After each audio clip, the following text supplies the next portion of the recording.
My name is Margaret, and I'm 58 years old. 3 months ago, I went through what I thought would be the hardest part of my life when I had major spinal surgery in Denver. The doctors warned me about the risks, the pain, the long recovery. What they didn't warn me about was coming home to discover that the people I'd spent my whole life putting first would abandon me when I needed them most. When I called my family, asking for a simple ride home from the airport, after this life-changing surgery, they refused. But what happened next changed everything about how I see family love and my own worth. Before I share what happened next, let me know where you're watching from in the comments below. And if this story sounds familiar, please hit that like button and subscribe for more real-life stories that might just change how you see your own relationships. 6 months before that devastating phone call, I was living what I thought was a normal life. I'd been working as an elementary school librarian for over 20 years, helping kids discover the magic of reading.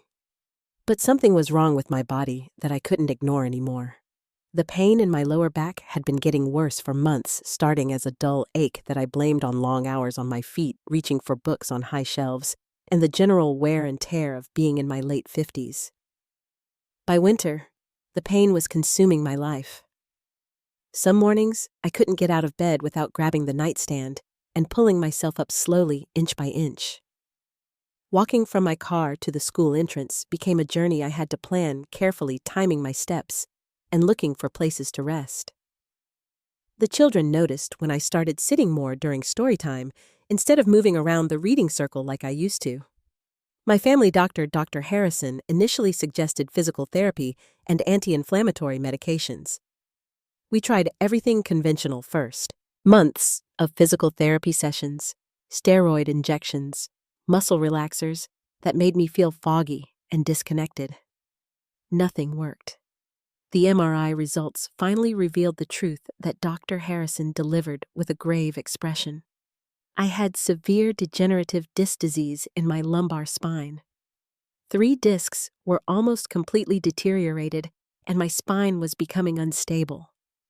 He referred me to a specialist 90 minutes away who took one look at my scans and shook his head. This wasn't something that could be fixed with local resources. He recommended a spinal surgeon in Denver who specialized in complex fusion surgeries. The procedure would involve removing the damaged discs and fusing 5 vertebrae together with metal rods and screws. It was major surgery with significant risks, including the possibility of paralysis if something went wrong. The surgeon in Denver, Dr. Coleman, explained everything in detail during our video consultation. The surgery would take 6 to 8 hours. I'd be in the hospital for 3 to 4 days if everything went well. The recovery would be long and challenging. For the first 2 weeks, I couldn't lift anything heavier than a coffee cup. I couldn't drive for at least a month. I'd need help with basic daily activities like grocery shopping, cooking, and even getting dressed initially. When I shared this information with my daughter Sandra and my son Frank during our weekly family dinner, they seemed appropriately concerned. Sandra, who's 34 and works in marketing, asked all the right questions about the surgery timeline and recovery. Frank, 31, and married to Gloria, nodded seriously when I explained the risks. Both of them assured me they'd be there to help however they could. I felt supported and loved. I booked the surgery for a Tuesday in March, planning to fly to Denver on Sunday and return home on Friday. The hospital social worker helped coordinate my discharge planning, emphasizing how crucial family support would be during my initial recovery period. I naturally assumed my children would step up like I had always done for them throughout their lives. The 3 days in Denver before surgery passed in a blur of preoperative appointments, blood tests, and consultations with the surgical team. I stayed in a hotel near the hospital, following all the pre-surgery instructions about medications and eating restrictions. The night before surgery, I called both Sandra and Frank. They wished me luck and promised to check on me during my hospital stay. Surgery day arrived gray and cold. The last thing I remember was the anesthesiologist's gentle voice counting backward from 10. When I woke up 7 hours later, Dr. Coleman was smiling beside my bed. The surgery had gone perfectly. The damaged discs were gone, the metal hardware was in place, and my spine was finally stable. The pain I'd lived with for months was already different, replaced by surgical soreness that felt clean and purposeful rather than the grinding agony I'd known before. Recovery in the hospital was exactly as difficult as promised. Learning to walk again with my newly fused spine felt like teaching my body a completely new language. Physical therapists worked with me twice daily, helping me navigate basic movements without bending or twisting. Getting out of bed required a careful log-rolling technique that felt awkward and frightening at first. Sandra and Frank called every day during my hospital stay. They asked about my pain levels, my progress with walking, and when I'd be discharged. I shared every detail, grateful for their attention and care. When Dr. Coleman cleared me for travel on Thursday, I immediately called home to share the good news. I'd be flying back Friday afternoon, arriving at our local airport at 4:30. That's when I made the call that changed everything. Bah.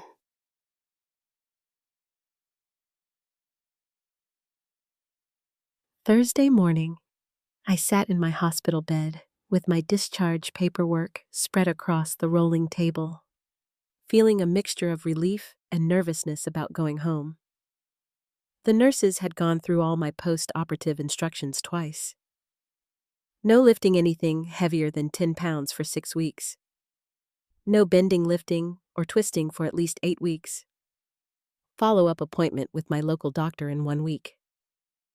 Most importantly, I needed someone available to help me with daily activities for the first 2 weeks at home. I picked up my phone and called Sandra first, since she lived closest to the airport and had always been more organized about planning. The phone rang 3 times before she answered, and I could hear office noise in the background. "Hi, Mom. How are you feeling today?" she asked, her voice distracted.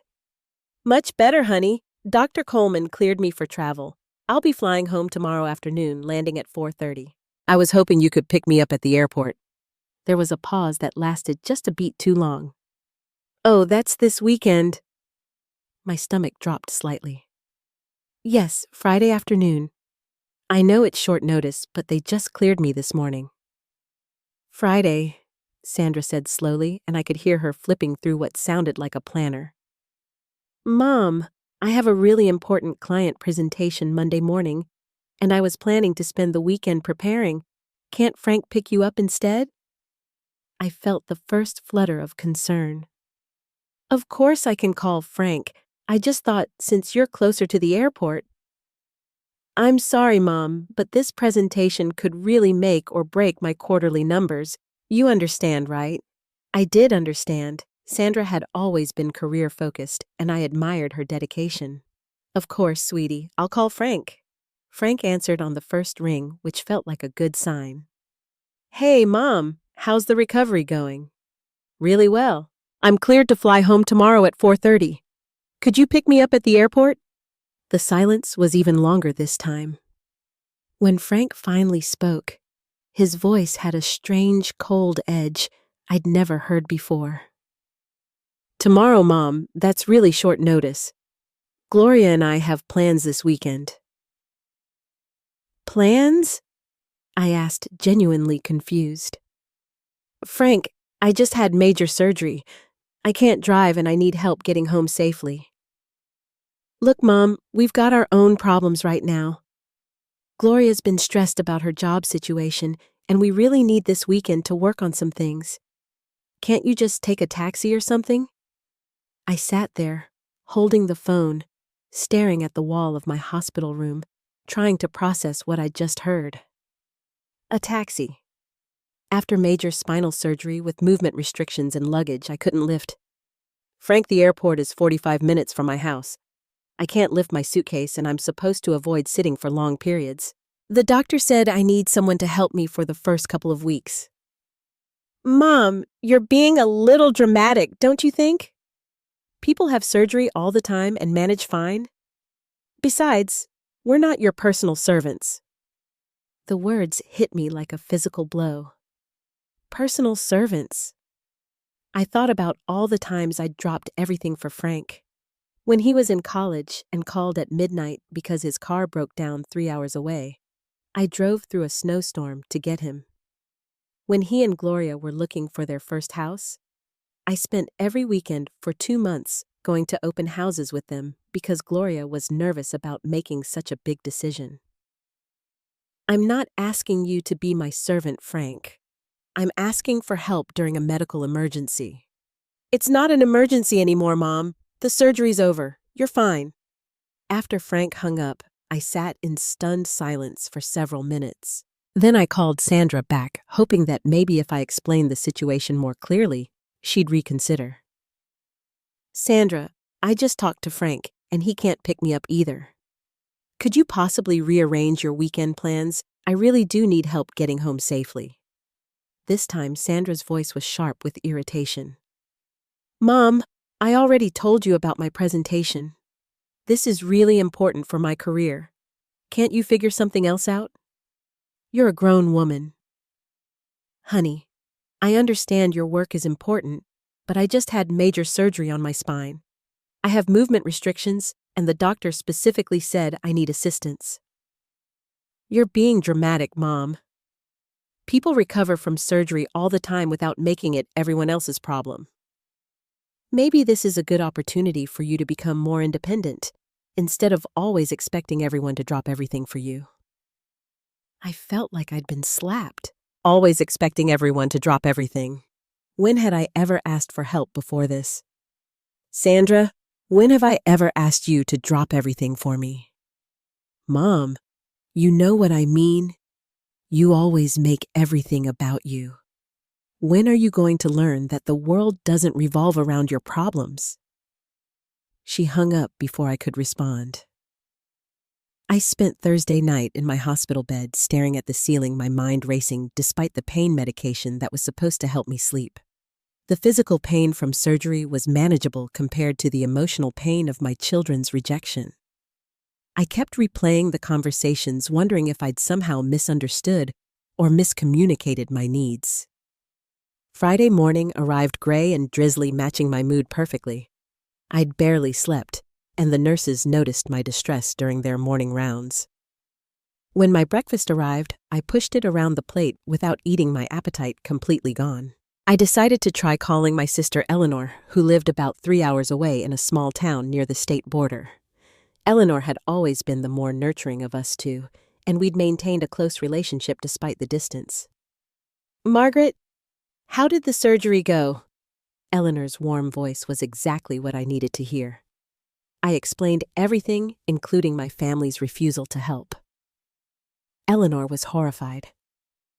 They said after major spinal surgery, Margaret, I would drive down there right now if I could, but Tom's in the middle of his chemotherapy treatments and I can't leave him alone for that long.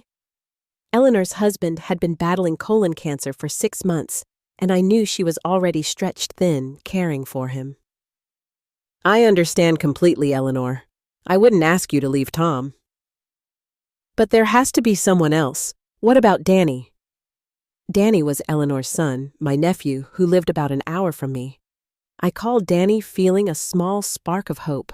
He'd always been a thoughtful young man, and we'd maintained a good relationship over the years.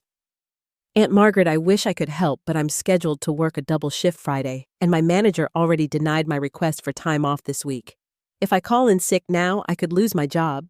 The restaurant business is really competitive. Danny sounded genuinely sorry, which helped slightly, but I was still facing the same problem. I tried calling my cousin Janice, who lived on the other side of town. She initially agreed to help, which filled me with relief, but called back 2 hours later. Margaret, I'm so sorry, but my granddaughter's school play is Friday evening, and my daughter just reminded me that I promised to help with costumes beforehand. I can't let her down. By Friday afternoon, I was sitting alone in my hospital room, fully dressed and ready for discharge with no plan for getting home. The discharge nurse, a kind woman named Patricia, kept checking on me with growing concern. Mrs. Henderson, your flight leaves in 3 hours. Do you have transportation to the airport arranged? I nodded weakly, though I'd already decided I'd have to take a taxi to the airport and figure out the rest later. The hospital's social worker had given me information about medical transport services, but they cost over $300 for the trip to my house. Money I didn't have after paying for the surgery and hospital bills. Patricia must have sensed my distress because she sat down beside my bed. Is everything all right? You seem worried about something. Something about her gentle manner broke down my defenses, and I found myself telling her everything. About my children's refusal to help, about my sister's impossible situation, about facing this recovery completely alone. Patricia listened with the kind of attention that only comes from years of caring for people in vulnerable situations. When I finished, she shook her head sadly. I see this more often than you might think. Surgery has a way of revealing people's true character, both good and bad. You'd be surprised how many patients go through exactly what you're experiencing. Her words were comforting, but they didn't solve my immediate problem. I was going to have to navigate this journey home alone, regardless of my physical limitations or emotional devastation. The taxi ride to the Denver airport was my first real test of independent mobility since surgery. The driver, a middle-aged man who introduced himself as Carlos, was patient as I slowly maneuvered into the back seat using the techniques the physical therapist had taught me. When he saw me struggling with my small suitcase, he immediately took over. You just had surgery, didn't you? He asked kindly. My wife had back surgery 2 years ago. I know how hard this is. The Denver airport was busier than I'd expected for a Friday afternoon, and navigating through the crowds with my limited mobility felt overwhelming. I'd requested wheelchair assistance through the airline, and a cheerful attendant named Robert met me at the curb. Having someone to help with transportation and luggage felt like a small miracle after the stress of the past 24 hours. Security was challenging with my surgical restrictions.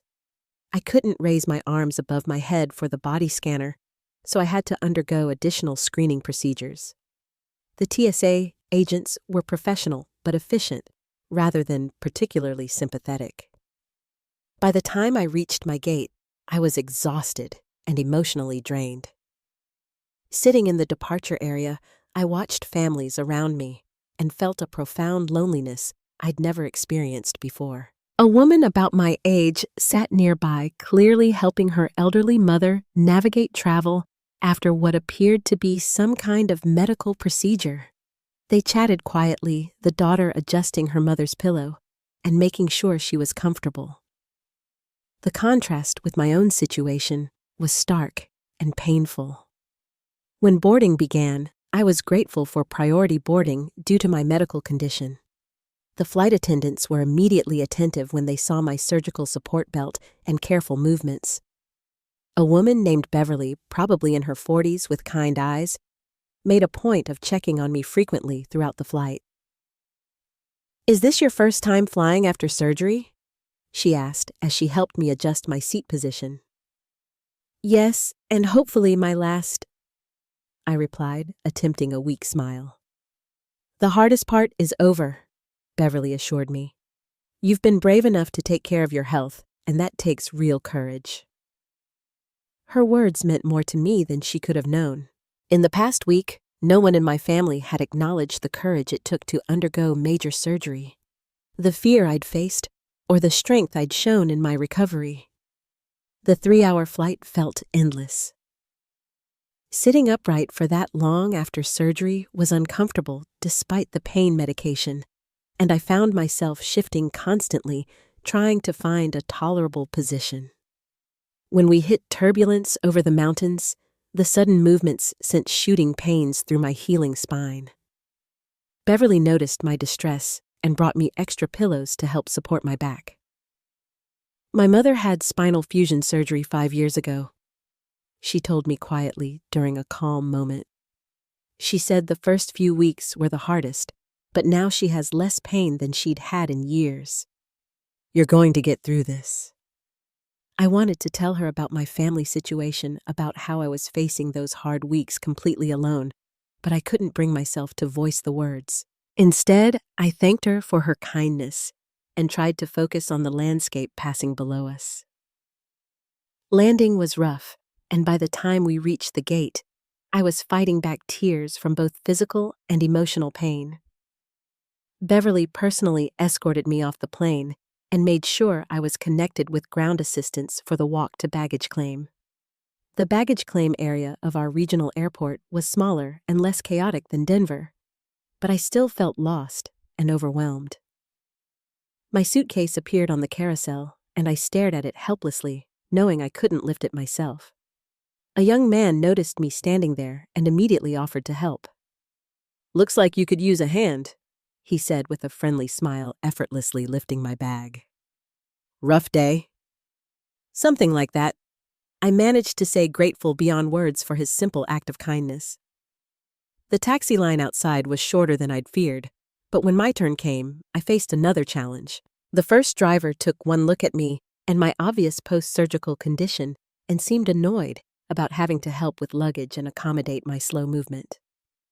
Fortunately, the second taxi was driven by a man who introduced himself as Vernon, probably in his 60s, with gentle eyes and calloused hands that spoke of a lifetime of honest work.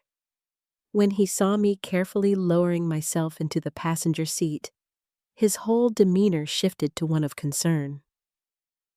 "You all right there, ma'am? You look like you're hurting." "I just had back surgery," I explained. "It's been a long day." Vernon's expression immediately softened. "My mother went through the same thing 3 years ago. Spinal fusion, right? That's tough surgery."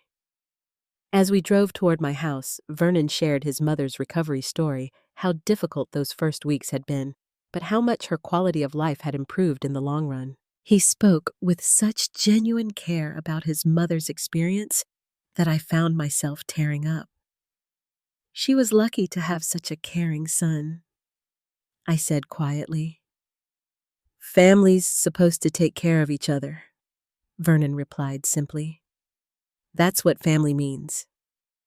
When we reached my house, Vernon not only helped me out of the car, but insisted on carrying my suitcase to the front door. He refused my offer of an extra tip. "Some things matter more than money," he said. "You take care of yourself now, and don't try to do too much too soon." Standing alone in my front hallway, after Vernon drove away, I felt the full weight of my situation settle around me like a heavy blanket. The house felt different somehow, larger and emptier than when I'd left 4 days earlier. Mail was piled on the entry table where my neighbor Joyce had been bringing it in, and the silence felt almost oppressive after the constant activity and noise of the hospital. I made my way slowly to the kitchen, each step a careful calculation to avoid jarring my healing spine. The refrigerator was nearly empty except for condiments and a few items that were probably past their expiration date. I hadn't thought to grocery shop before leaving for surgery, assuming I'd have help with errands when I returned. The reality of my limitations hit me as I stood staring into the empty refrigerator. I couldn't drive to the store. I couldn't lift grocery bags. I couldn't even bend to reach items on lower shelves. The simple act of making myself a sandwich felt overwhelming. When I realized I was out of bread lunch meat and even basic necessities like milk, I managed to find a can of soup in the pantry and heated it up, eating standing at the kitchen counter, because sitting at the table required bending and twisting motions I was supposed to avoid. The soup tasted like nothing, but it was warm and filling enough to satisfy my basic hunger. My first night home was sleepless and painful. Despite following all the post-operative instructions about sleep positioning and pain medication timing, I couldn't find a comfortable position. Every time I started to drift off, I'd unconsciously try to roll over, and the sharp pain would wake me up. By morning, I felt more exhausted than when I'd gone to bed. Saturday morning brought new challenges. I discovered that my shower had a small step I'd never noticed before that was now impossible for me to navigate safely. Washing my hair required raising my arms above my head, which was forbidden for several more weeks. I managed a careful sponge bath at the bathroom sink, feeling frustrated and helpless. The phone rang around 10 in the morning, and I was surprised to see Sandra's name on the caller ID. Hi, Mom. How are you feeling? Did you get home okay? Her casual tone suggested she had no idea of the crisis her refusal had created. I found myself at a crossroads. I could tell her about my struggles about taking the taxi alone and arriving to an empty house with no food or support system. Or I could protect myself from further disappointment by keeping the truth to myself. I'm managing, I said simply. Good, I knew you'd be fine. You're stronger than you think. After Sandra hung up, I sat on my couch, feeling a strange mixture of emotions. Part of me wanted to call her back and explain exactly how difficult everything had been to make her understand the impact of her decision. But a larger part of me felt something shifting inside, a recognition that telling her wouldn't change anything about who she was or how she approached relationships. Sunday brought an unexpected knock at my front door. I made my way slowly to answer it, finding my neighbor Joyce standing on the porch with a covered casserole dish and a concerned expression. Margaret, I saw you come home Friday evening and wanted to check on you. How did the surgery go? Joyce was probably 70, a retired teacher who'd lived next door for 15 years. We'd always had a friendly but not particularly close relationship, chatting over the fence about gardening and sharing the occasional recipe. When I explained about the surgery and my current limitations, Joyce's face showed the kind of genuine concern I'd been hoping to see from my own family. You mean to tell me you came home from major surgery with no one to help you? Where are Sandra and Frank? I found myself telling Joyce the whole story about the airport pickup refusal and my current struggle with basic daily needs. Joyce listened with growing indignation. That's absolutely unacceptable, she said firmly. You shouldn't be dealing with this alone. Before I could protest, Joyce was taking charge. She put the casserole in my refrigerator and was already making a list of my immediate needs. Within an hour, she'd organized grocery delivery and recruited 2 other neighbors I barely knew to help with errands.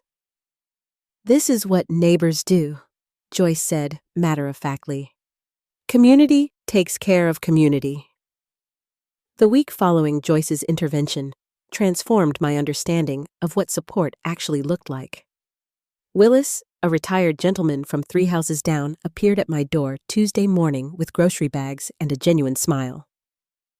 Joyce mentioned you might need some help with shopping, he said simply. I'm going to the store anyway, so this is no trouble at all. Willis, I learned, was 72 and had lost his wife 2 years earlier. His own children lived across the country and rarely visited. As he unpacked groceries and organized my kitchen, he shared his own story of family disappointment during his wife's final illness. My son called twice during Martha's whole 6-month cancer battle, Willis told me as he arranged items in my refrigerator. But you know what the neighbors on this street showed up every single day. They brought meals, sat with Martha when I needed to run errands, and helped me understand that family isn't always about blood relations. Wednesday brought another surprise visitor. Bertha, a woman I'd seen walking her small dog but never actually met, knocked on my door with homemade bread and an offer that stunned me. I'm a retired nurse, she explained. Joyce told me about your surgery. I'd like to check your incision site if you're comfortable with that, just to make sure everything's healing properly. Bertha's professional assessment of my surgical site was thorough and reassuring. More importantly, her medical knowledge helped answer questions I'd been worrying about regarding my recovery progress. You're healing beautifully, she told me after her examination. But you need to be more aggressive about walking. Recovery happens faster when you push yourself within safe limits. Over the next few days, Bertha stopped by daily to check on my progress and encourage longer walks around the neighborhood. Her expertise and encouragement helped me build confidence in my body's healing process. By Thursday, a full week after my return home, I realized something remarkable was happening. I had a support system that was more reliable and caring than anything I'd ever experienced from my own family. Joyce checked on me every morning. Willis handled grocery runs and any errands requiring driving. Bertha monitored my medical recovery. Even neighbors I'd never spoken to were dropping off meals and offering assistance. That evening, Sandra called again, her voice bright and cheerful. "Hi, Mom. I hope you're doing well. I wanted to let you know that Frank and I have been talking, and we think we should plan a family dinner soon. It's been too long since we all got together." I found myself looking around my kitchen, which was stocked with groceries Willis had bought, noting the fresh flowers Joyce had brought that morning, and thinking about Bertha's visit that afternoon to check my mobility progress. "That sounds nice," I said carefully. "When were you thinking? How about this weekend we could do Sunday dinner like we used to?" 3 weeks earlier, I would have been thrilled by this suggestion, eager to cook for my children and create a warm family gathering. Now I found myself considering the offer with a more analytical perspective. "I'll need to check my schedule," I said, surprising myself with the response. "Your schedule?" Sandra laughed. "Mom, what schedule you're recovering from surgery?" "I have physical therapy appointments, and my neighbors have been very kind about including me in their activities.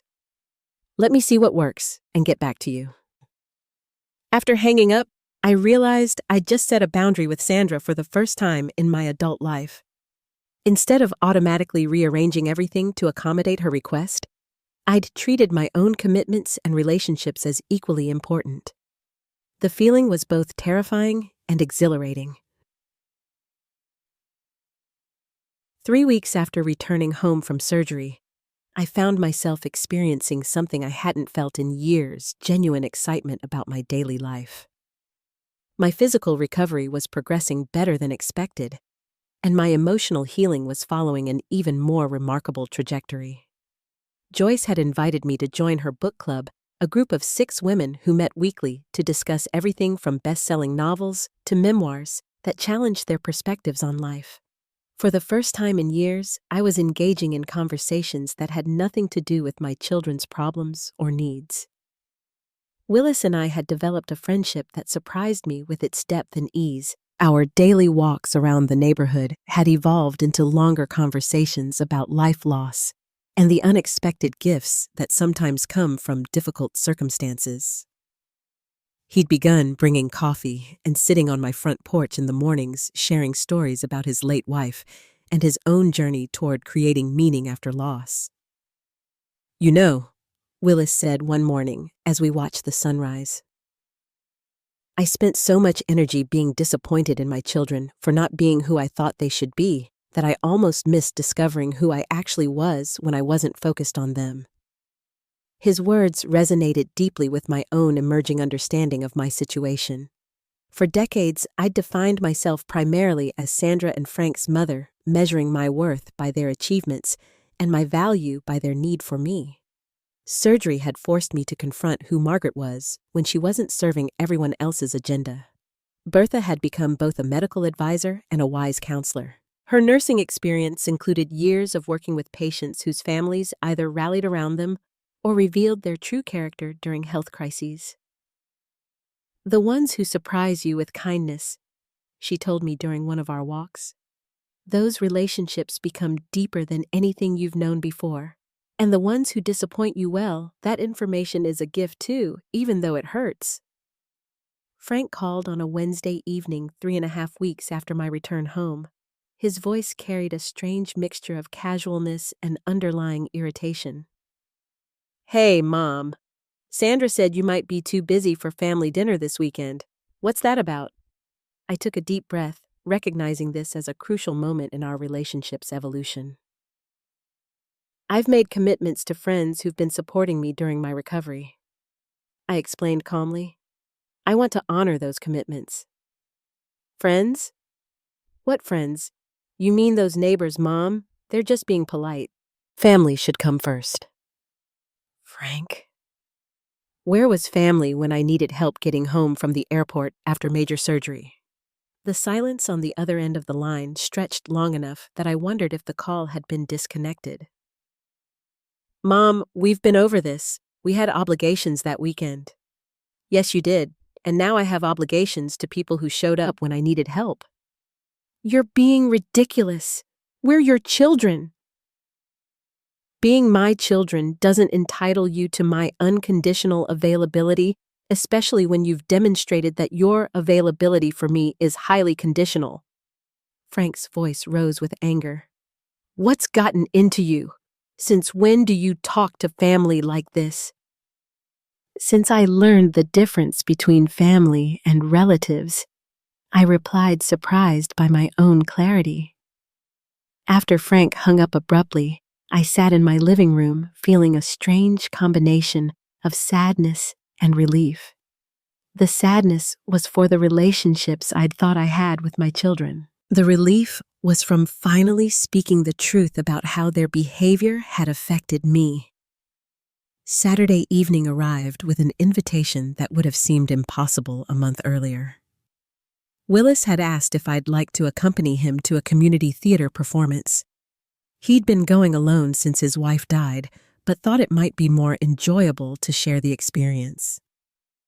"It's not a date," he clarified with endearing nervousness. "Just two friends enjoying an evening out." Sitting in the theater beside Willis, watching a local production of a play about second chances and unexpected friendships, I realized I was experiencing something I'd forgotten was possible: pure enjoyment of the present moment without worry about anyone else's needs or approval. During intermission, Willis introduced me to several of his friends, and I found myself engaging in conversations about theater books and travel plans with people who seemed genuinely interested in my thoughts and experiences. No one asked about my children or seemed to expect me to define myself through my relationships with others. "You seem different tonight," Willis observed as we walked to his car after the performance. "More like yourself, if that makes sense." It made perfect sense.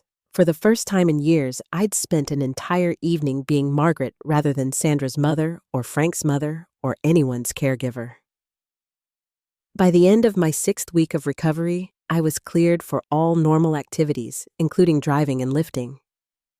Physically, I felt better than I had in years before the surgery. The chronic pain that had dominated my life was gone, replaced by the normal aches and stiffness of a 58-year-old body that was healing well. Emotionally and socially, my life had transformed completely.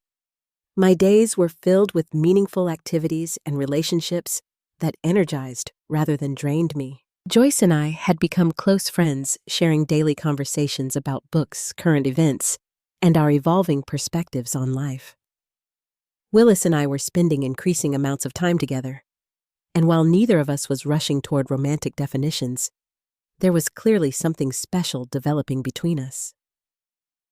Bertha had become my health and wellness mentor, encouraging me to join a walking group for seniors and helping me develop an exercise routine that would maintain my spinal health. Through these activities, I'd met even more people who welcomed me into their social circles. My work as a librarian had taken on new meaning as well. I'd started a support group for people recovering from major surgeries, using my own experience to help others navigate both the physical and emotional challenges of health crises. The group met monthly in the library's community room, and we'd grown from 3 participants to over 15. One evening in late April, Sandra called with a tone I hadn't heard from her in years. "Mom, I think we need to talk. Really talk." "I'm listening," I said, settling into my favorite chair with a cup of tea Willis had brought me that morning. "Frank and I have been discussing the situation, and we think you're angry with us about the airport thing. We want to clear the air." I considered her words carefully. "I'm not angry anymore, Sandra. Anger requires emotional investment in changing someone else's behavior. I've moved past that." "What does that mean?" "It means I've accepted that you and Frank have different priorities and different approaches to relationships than I do. I'm not trying to change that anymore." "So you're giving up on family?" "I'm redefining family. Family to me now means people who show up consistently, who offer support during difficult times, and who treat relationships as mutual rather than one-sided." Sandra was quiet for a long moment. "Are you saying we're not family anymore?" I'm saying that biological relationships don't automatically deserve priority over chosen relationships, especially when the chosen relationships demonstrate more care and reliability. Mom, this doesn't sound like you. This is exactly who I am when I'm not constantly focused on managing everyone else's emotions and needs. We talked for nearly an hour with Sandra, asking questions that suggested she was genuinely trying to understand my perspective. I explained how her and Frank's refusal to help had been a catalyst for discovering relationships and activities that brought me joy rather than obligation.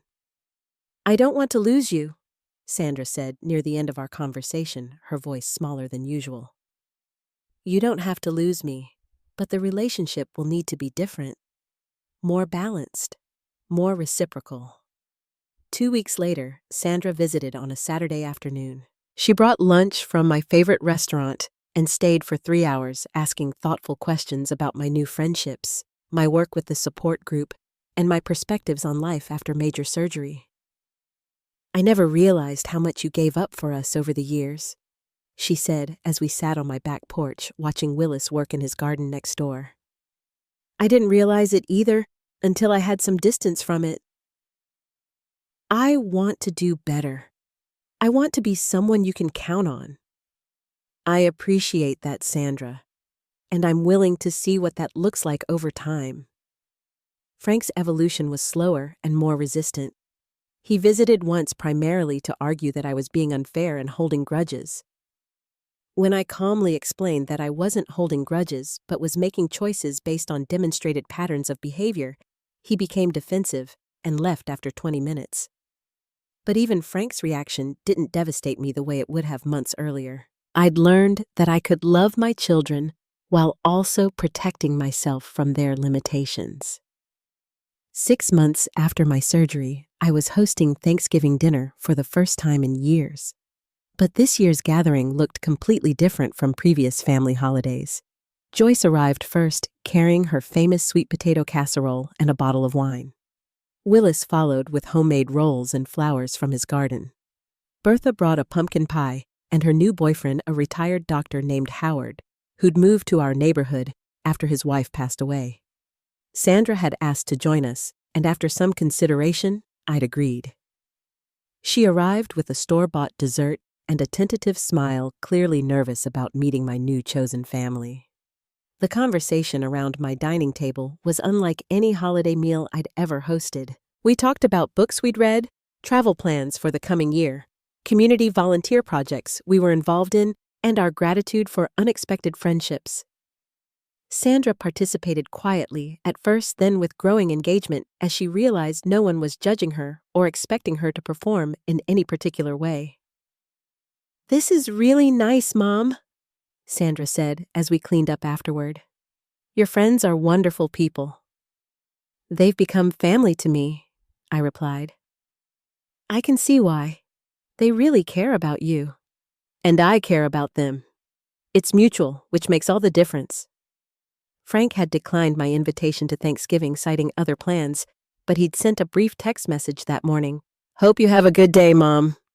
It wasn't much, but it was something, and I'd learned to appreciate small gestures without expecting them to carry more weight than they could reasonably bear. As I sat on my porch that evening, watching Willis read in his living room across the yard, and thinking about the laughter that had filled my house that day, I reflected on the journey that had brought me to this point.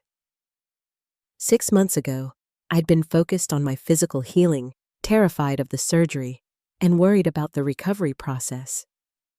I'd assumed my family would support me through the crisis because that's what families do. When they didn't, I thought my world was falling apart. Instead, my world was rebuilt in a way that was stronger, healthier, and more authentic than anything I'd known before. The surgery had repaired my spine, but the experience had repaired my sense of self-worth. I'd learned that asking for help wasn't selfish, that setting boundaries wasn't cruel, and that love without reciprocity wasn't sustainable. Most importantly, I'd discovered that family isn't determined by genetics or obligation.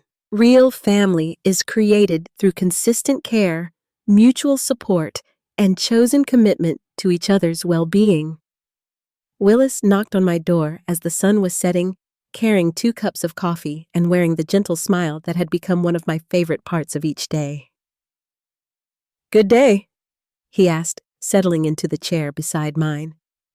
"The best," I replied, meaning it completely. My spine was stronger than it had been in years. My heart was fuller than I'd thought possible, and my future stretched ahead, filled with relationships that nourished rather than depleted me. Sometimes the worst thing that happens to you becomes the doorway to the best thing that ever happened. I thought I was just getting my spine fixed, but I ended up getting my whole life back. If you've ever felt taken for granted by the people you love most, I'd love to hear your story in the comments below. Have you ever had to set boundaries with family members who expected everything but gave little in return? How did you find the courage to choose relationships that truly supported you? Please hit that like button. If this story resonated with you, subscribe for more real-life stories about finding strength in unexpected places, and share this with someone who might need to hear that they deserve relationships that lift them up rather than wear them down. Thank you for listening to my story. And remember that sometimes the family we choose becomes the family that saves us.